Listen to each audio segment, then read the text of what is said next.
How to log in Kroger credit card online account. Welcome back to the channel and let's start with this video. Starting off, open up our browser and search for Kroger credit card login. Now in here you'll find various of options linked to your Kroger card.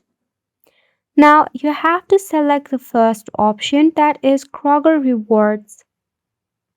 You'll be redirected to this page. To log in into your Kroger credit card, you need to select on the option of My Account at the top in your dashboard. Select Log in to Online Banking. To log in, enter your username and your password. Select on Remember My Username if only you are using your personal device. Then once you are done, select Log in. If you need help, tap on Get Login Help, in which to help you to recover your account, you need to enter your username or your personal ID.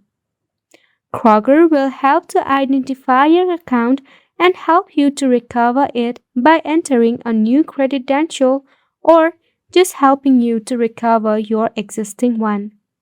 And that is all for the video as well. Thank you so much for tuning in.